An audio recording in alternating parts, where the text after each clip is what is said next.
بسم اللہ الرحمن الرحیم۔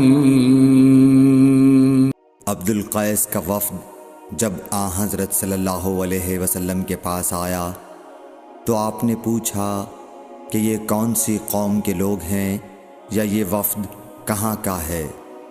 انہوں نے کہا کہ ربیعہ خاندان کے لوگ ہیں۔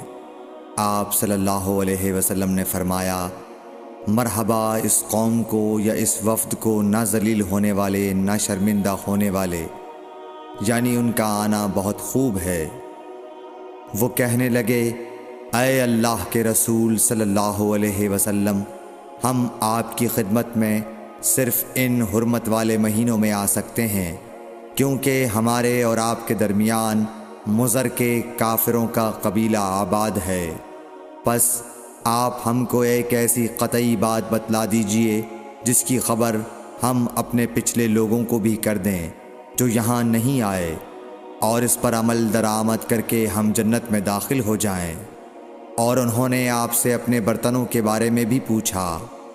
آپ صلی اللہ علیہ وسلم نے ان کو 4 باتوں کا حکم اور 4 قسم کے برتنوں کو استعمال میں لانے سے منع فرمایا۔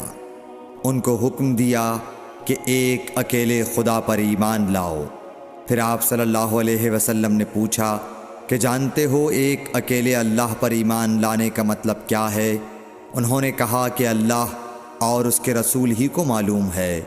آپ نے فرمایا کہ اس بات کی گواہی دینا کہ اللہ کے سوا کوئی معبود نہیں، اور یہ حضرت محمد صلی اللہ علیہ وسلم اس کے سچے رسول ہیں، اور نماز قائم کرنا اور زکوٰۃ ادا کرنا اور رمضان کے روزے رکھنا اور مال غنیمت سے جو ملے اس کا 5واں حصہ مسلمانوں کے بیت المال میں داخل کرنا، اور 4 برتنوں کے استعمال سے آپ صلی اللہ علیہ وسلم نے ان کو منع فرمایا، سبز لاکھی مرتبان سے اور کدو کے بنائے ہوئے برتن سے، لکڑی کے کھودے ہوئے برتن سے اور روغنی برتن سے، اور فرمایا کہ ان باتوں کو حفظ کر لو اور ان لوگوں کو بھی بتلا دینا جو تم سے پیچھے ہیں اور یہاں نہیں آئے ہیں۔